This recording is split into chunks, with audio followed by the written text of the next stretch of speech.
Alright, listen up everyone. They've announced that technical regulations are changing for next season. There's a risk a lot of our hard work could be undone if we're not careful. So let's figure out how to mitigate this. Drivers, take a look at the developments we have and let us know what you want to invest in protecting. Alright everyone, let's get on top of this. Hello everyone and welcome back guys to the F1 2018 Williams Road to Glory. We're here today for round 16 of the season here at Russia, and obviously big news coming into this weekend. There will be development changes going into season 2 of this F1 2018 career mode, which hopefully obviously will work out for us. Really does add an extra element of strategy as we move into the final 5 rounds of this season, and obviously further on into season 2. As you can just see there, having a quick look at the development chart at the moment, you know, we actually jumped Force India momentarily last Grand Prix weekend. Now I don't think that's quite accurate, but in terms then of these regulation changes there, you can read it just about on your screens. I'll try to do it as well. Regulation changes will come into force at the start of next season, making existing upgrades obsolete in their current state. Upgrades can be adapted for 50% of their cost, making them legal for next season's regulations. With all currently fitted upgrades will remain active on the car for the remainder of this season. Any non-adapted upgrades will be, well, basically got rid of. So we've got, what, 7 even upgrades that we need to adapt for the F1 2019, well, I say F1 2019 season, obviously F1 2018 Season 2. So this will be certainly our first aim as we try to come to the end of this F1 2018 season. We'll be making sure that all those parts are adapted, ready for next season, which obviously really does open up a huge amount of strategy, which, you know, for all of you guys, I would have thought, you know, no one else will have shown any footage of this so far. So, you know, it's really interesting to see. But let's move on then into free practice. Here we are at the fascinating Sochi Autodrome in Russia for what is expected to be a compelling race weekend. Well, it all begins today with practice.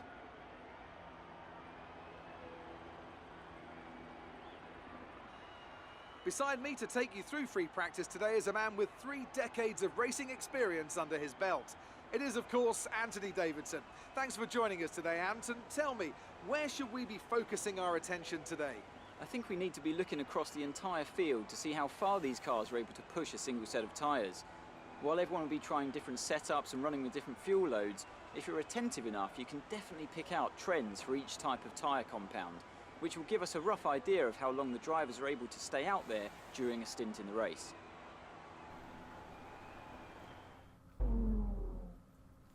So here we are then for free practice at the Russian Grand Prix, and obviously I sort of just want to talk a little bit more whilst free practice goes ahead in the background about, you know, sort of our strategy as we move into the 2019 season. Now, pretty much what I'm going to try and do is I'm going to try originally now to make sure that all the aerodynamic parts are suitable for the 2019 new regulation changes. You know, make sure that they are all absolutely fine to use, so we're not losing out on any of those. Then my other aim apart from that will either be to try and reduce the costs of all the parts that I'll be upgrading, sort of the quality control, as well as the other option. I can't quite remember the name of it off the top of my head right now. And then anything sort of other than that, it will just be trying to save R&D for the season 2 of the 2018 career mode. You know, it'll be really sort of a step into the unknown as we move into that season. So, you know, we really want to try and know what we need to focus on. But yeah, really excited for that. You know, really is going to be a huge amount more motivation through these final few rounds of the season. As I said, unfortunately last time at the Singapore Grand Prix, it really didn't go the way I had hoped. You know, unfortunately, well, obviously I won't try to leave too many spoilers in this video just yet. If you want to go check that video out, I would highly recommend doing so nonetheless. But yeah, this one will be, I think, the second of 4 uploads going up today. Obviously 2 career mode as standard, and then obviously 2 random videos on the side there. But yeah, that was free practice over and done with there, as you would have seen in the background. 2 purple scores and a green one at the end of that session there. So overall, had ran quite alright by the end of free practice. You can see we actually had a British 1-2 there as well. But we will have a couple of interviews actually coming from Claire this weekend as well. Good day today. Tell us about it from your perspective. How do you feel this season is going for you? Is the car competitive?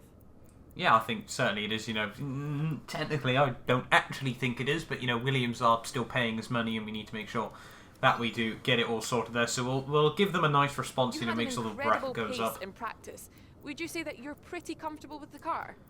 I'm comfortable, I would actually say, is quite good. You know, we'll help the chassis department out there just a bit. Great. Well, that's everything. And where we didn't give her any no comment, she was actually happy with our responses there. For first time in quite a while on the whole, though. But after free practice, then we're going to take home, I think it was about 300 over R&D points there, which I'm certainly very, very happy with. 297 in the end there, 433, which will mean we're able to get one more sort of adaptation onto the car ready for next season. You can see there are quite a few teams actually very, very interested in me on the whole. I do sometimes get questions about what I'm going to do for next season. It's a Williams road to glory. Simply put, I'm bringing Williams back to glory, so I will be continuing on with the team. But yeah, we've got 6 weeks, obviously, to the end of the season to try and get this Williams ready for next season. Obviously, as I said, you know, now you guys know the plan, what we're going to be trying to focus on to the end of the season. You know, we really, really just be a case of trying to grind out as many R&D points as we can. You know, really, it's just a case of all guns blazing right now to the end of the season, and then hoping that we can, you know, reap the rewards going into next season. But let's move on into qualifying them for the Russian Grand Prix.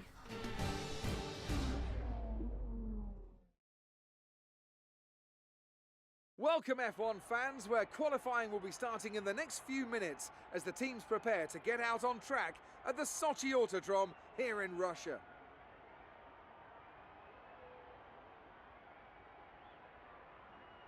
I want to talk briefly about the strategy in these qualifying sessions.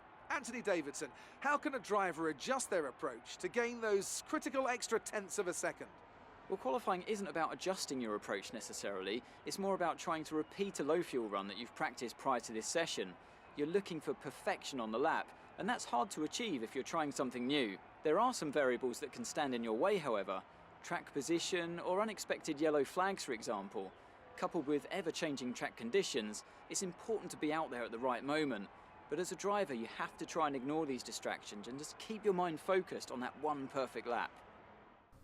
So here we are then in Russia, ready for round 16 of the season, and really, really looking forward to this one. The team's still sceptical about whether we're going to be able to get out of Q1, but honestly, Russia has always been a track that I've gone quite well at in the past. You know, one that I usually find quite a good flow on the whole as we come out of the final corner. It is actually going to be P11, if I'm not mistaken, at the end of Q1. Yes, it was P11 there, so very, very happy with that in the end. I did unfortunately have to use 2 sets of tyres though to get through this, so that was a little bit frustrating, but we will certainly take that. A 1:32 exactly there. Lewis Hamilton, though, was going through on provisional pole, and actually with that improved time, we did actually knock my teammate Lance Stroll out of getting into Q2, though. You know, we could have had our second double Q2 outing, you know, after Monza yesterday, obviously going out yesterday morning as well. You can see, coming to the end of my Q2 run, though, unfortunately, not quite as good. As I said, only one option out in this run there. We actually were P4 at that stage of the session there, but unfortunately we dropped all the way to outside of the top 10 there, meaning we weren't going to be able to make it through into Q3. P12, though, we will certainly take that ahead of Charles Leclerc, Fernando Alonso and Esteban Ocon there, with both Haas, both Renault, both Red Bulls, both Ferraris and both Mercedes making it through into Q3. And Fernando Alonso, you know, I'm starting to see what he means about F1 being predictable, although, let's be fair, World Endurance, it's a 2-car race, unless they get disqualified, but that's a story for another day. The 166 R&D points taken away from qualifying there. We will certainly take that, you know, which should, I think, just about give us enough for another sort of readjustment to the car as well. You know, potentially these parts may fail, though. We certainly do need to watch for that. But as we move into, I think it'll be Japan next time out, obviously, hopefully we'll get some good news from Chris. But yeah, we will sort out one more part on the car. Obviously, it doesn't really matter which ones we go with, so at the moment I'm just going cheapest to most expensive here, and hopefully, you know, ready for Season 2. As I said, this will really, really work out for us. But let's move on then into round 16. I haven't really spoke too much about the race so far then, but let's move on then into the Russian Grand Prix.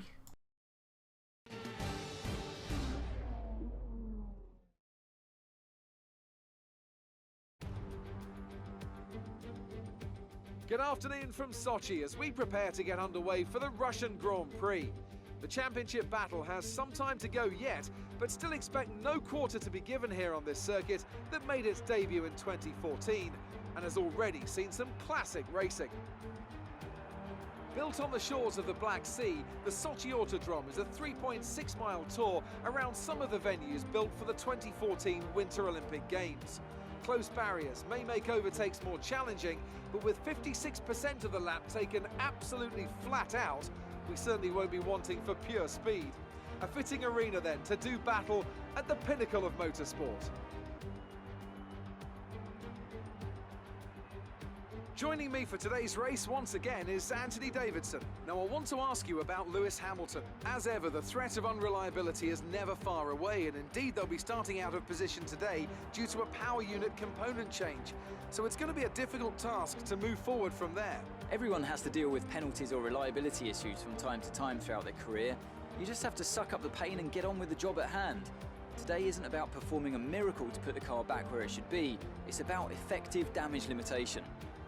So before the off, let's remind ourselves of yesterday's qualifying session with a look at the starting grid. Valtteri Bottas lines up on pole position, with Sebastian Vettel starting alongside. Looking down the rest of the grid, we have Raikkonen, Verstappen, Daniel Ricciardo and Grosjean, Magnussen, Hülkenberg, Perez and Lewis Hamilton. They'll be starting further back after an earlier grid penalty. The Professor, Leclerc, Fernando Alonso and Ocon, Van Dorn, Gasly, Marcus Ericsson and Carlos Sainz. Hartley and Lance Stroll rounds off the grid. And with preparations almost complete, let's head down to the track. Okay, be wary of the cars ahead braking suddenly into one. We could ruin our race if we hit them. Good luck. So there we are then. Jeff just giving me the normal message of telling me what I need to do going down in towards turn 1, not lose the front wing. We actually start up in P11 there, which is obviously I'm really happy with. A good shot of points here at the Russian Grand Prix. As I said, really need to make quite a comeback after Singapore last time out. But it's 5 lights here on the grid, and it's lights out, and away we go, and off to actually a not particularly too bad a start for, I think, honestly, the first time this season. They're pretty much side by side with Hamilton there. He's going to see a bit more power down the long front straight here. We're going to be side by side with Charles Leclerc, breaking down in towards turn 1 though. Charles is going to go for an absolute dive bomb into the corner. We're going to try and follow him through on the inside there. Do move past Sergio Perez there, and then we're going to also move past Charles Leclerc. So up 2 places off the start there. Obviously moving past Lewis Hamilton as well, and now we'll just be trying to keep it clean through these next couple of corners, all over the back of the Renault of Nico Hülkenberg here, as he really, is looking to try and solidify his best of the rest status in this season. I'll put my hands up and admit was not the best dive bomb I think I've ever made there, which is a little bit frustrating. Yeah, we all now over the back of Magnussen. They're very slow going through that corner. They're not really too sure what that was all about, which unfortunately means that we weren't able to capitalise in the way I had intended there, to run a little bit wide out of the corner, but shutting the door on Nico Hülkenberg, so we come out now on to the back straight. But yeah, quite a good little start there, up 3 places off the launch, which I will certainly take. If we were able to come through for PA, I would be very happy with that result. But still plenty more time during this Grand Prix to try and move our way slowly but surely up through the order here. All over the back now of Kevin Magnussen as we come through in towards the final sector of this lap. Actually get a warning for exceeding the track limits there, although I certainly, didn't gain any time from that, as we make a big mistake through the final couple of corners of that lap. But skipping on now to lap 2, you can see the Haas starting to pull away and then, starting to battle each other, which I'm sure the American, team owners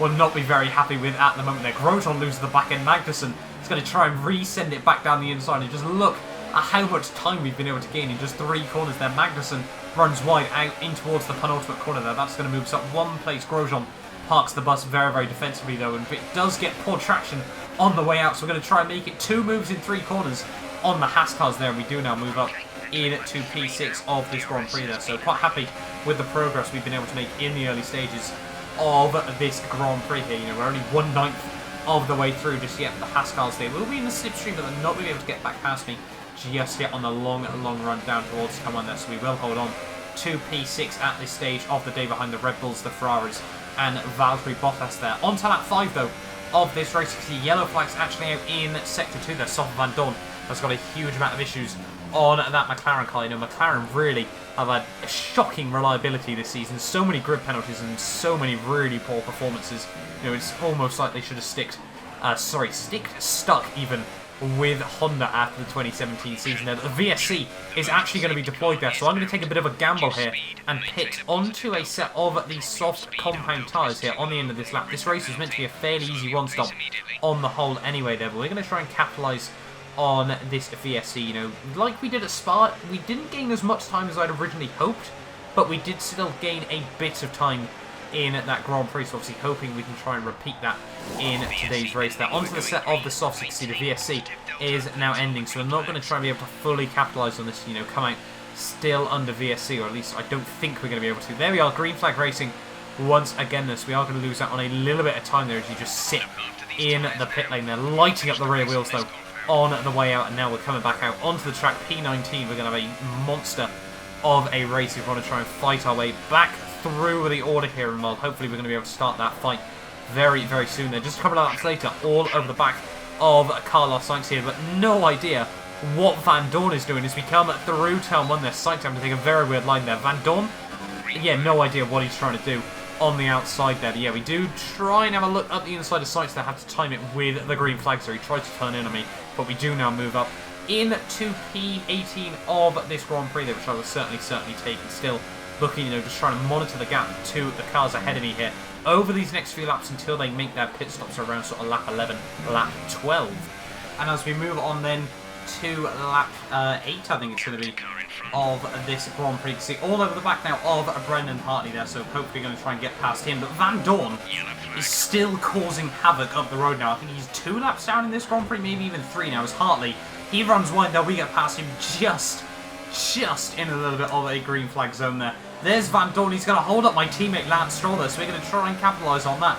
Right around the outside, the green flags do come out. I think it's going to go, it is going to keep green there. So we are going to be able to move past my teammate there. It's going to flash yellow once again. That means Lance, well, backs out of that, which was obviously really fortunate for me there. But yeah, now up to P16 of this Grand Prix here. We've still got a long way to go though in this race now, just reaching the 3rd way stage of this Grand Prix. And then a couple of laps later, obviously, now it was just a case of seeing where we'd end up relative to the AI there, jumping Magnussen and Lewis Hamilton as they were both in the pit lane there. So really happy with that so far. You know, it seems like this gamble has paid off on the high note to be able to stay ahead of Lewis Hamilton at this stage of the day. You know, it was really good to see, but I'm not too sure we're obviously going to be able to hold on to that all too much longer. Lap 11 though, a lot more drivers now diving into the pit lane. They're going to mean we're going to move back up to P12 here. I think it's Max Verstappen is going to come out the pit lane just in front of us though, so we're going to try and get a bit of slipstream of him because Lewis Hamilton is all over the back of me here, and I'm sure it's not going to take him long to line up a pass. And well, I said it wasn't going to take very long. I think 3 corners is going to be the answer there. Unfortunately, we just completely missed our braking point there. Lock up the inside wheel, cannot get the car turned in towards the next corner there, and well, accidentally run into Lewis Hamilton there, accidentally clicked pause in all the excitement there. But Lewis will now move up into P12 of this Grand Prix, a huge save out of the next corner there. But now on to lap 13 here, near the halfway stage of this Grand Prix now. And well, the last couple of drivers were making their pit stops here, which now means we're roughly going to have an idea where we are in this Grand Prix, and it's actually going to be P7 here, so really happy with this so far. You know, so far this race has gone really well for myself there, and it looks like Verstappen and Lewis just fighting up the road there. We've also got Charles Leclerc just behind me here, so he's had a fantastic race so far himself. You know, it was really just, you know, obviously the top runners, myself and Charles obviously just behind, so it really was just, you know, those guys and then the rookies had somehow found themselves in a really good position in this race here. So really happy, you know, for the pair of us here at this race. Charles though going to try and look right around the outside here. Sauber still phenomenally strong around this Grand Prix, so they're going to dive it down the inside in towards the 3rd and final sector of this lap. We're going to try and go for the undercut there, the switchback, and unfortunately it's just not going to work.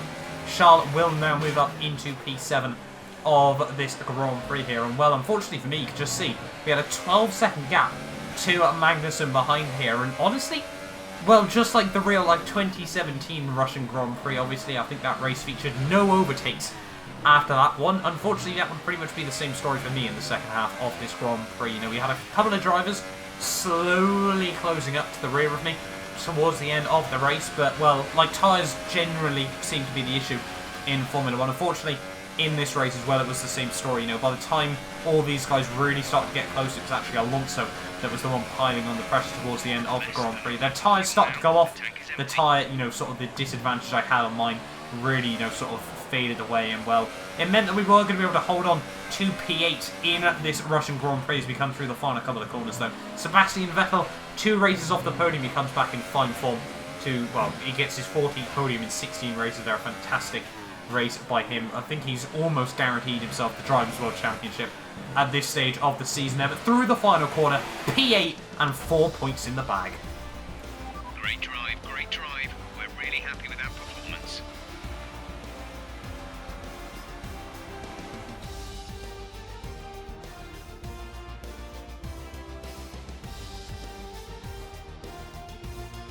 And as we can see, it's time for the podium, and as the drivers make their way out, there's a familiar red suit making its way to the top step. Fantastic win for Ferrari.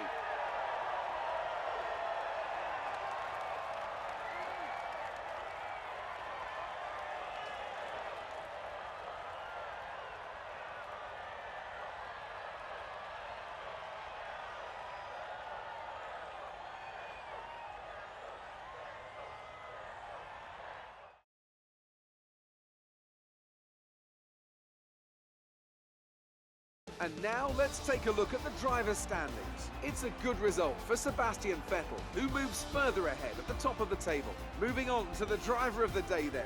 Anthony Davidson, who would you go for? Well, it's got to be Lewis Hamilton. He was fast, decisive, everything you'd want from a top-class driver. And here's how things are shaping up in the Constructors' Championship. Ferrari extend their lead at the top of the championship. Another team that will be satisfied with this Grand Prix is Sauber, whose good results moves them further up the championship. After all that excitement, it's time for a lie down, I think. Thanks for joining us, and goodbye until the next race. So there we are then, guys. The Russian Grand Prix is now complete. You see, Seb actually won that race by 6/10 over Valtteri Bottas there, coming from P2 on the grid. Raikkonen in third, Hamilton in fourth. They're able to jump both Red Bulls by the end of that race there, with Charles Leclerc in 7th, myself 8th, Alonso 9th, and Esteban Ocon rounding out the top 10 there. So actually quite a surprising little result, considering it was the Renaults and I think it was the Haas that all made it into the top 10 in Q3 there. So Hülkenberg, Magnussen, Pierre Gasly, Ericsson, Sainz, Lance Stroll, Brendan Hartley and Romain Grosjean all still finishing on the lead lap there. Van Dorn 3 laps down, with Sergio Perez unfortunately retiring from that Grand Prix. Still means we haven't actually gone one race yet without a single retirement in this season. In terms of the driver's standings though, a couple of changes there for myself. Jumping Ocon now up to 34 points. So Charles Leclerc, that fantastic job jumping. Pierre Gasly, Brendan Hartley and Ericsson there, which also will hopefully mean for Toro Rosso they move ahead of Sauber move ahead of Toro Rosso overall in the constructors standings, with Lance still sat on 0 points there. Not very helpful is Mr. Stroll as we go into the final 5 rounds even of the season there. In terms of the constructors then, as I said as well, it looks like Sauber now have re-jumped Toro Rosso there with that result as well. Ferrari looking very, very close now. It's only a matter of time before they wrap up both the drivers and constructors championship there. You know, fantastic job by them all season. They haven't looked actually, according to the game, like the quickest car on paper, but they certainly have been throughout the entirety of the season. Did you struggle to get through all that traffic today? No, I don't think so. You know, it was actually quite good. You know, we'll try and give the team a bit of an answer that they want to hear as well. So obviously making sure that the team are quite happy with the result in the end of the day there. So can anything or anyone stop you? With this aero package, I don't think so. You know, we don't need to big up Mercedes anyway, so we'll go with the aero on that one. It's looking like the championship is already won. Do you think there's still time for this to change? I like the fact it's not over until the trophy is in my hands, even though I think I'm mathematically out of it. I'm 99% sure I am. This is F1. Anything can change. Did you have the wrong fuel strategy today, or was it your management? No, obviously I usually like to run the car in a lot of rich revs there, so a bit of a weird question on the whole. So we're going to give that one a no comment, and well, fortunately we're going to get the, bad response from Claire. Great. Well, that's everything. No, we're not. Okay, she never fails to shock us then in this career mode. Cheers for just mugging me off at the end of the video there. But there we are then, guys. That has been the Russian Grand Prix. You can see losing the rivalry to Lance Stroll. We need to pick a new rival as we move into the next Grand Prix at Japan. You know, looking forward to that one on the remodeled Japanese circuit in 2017.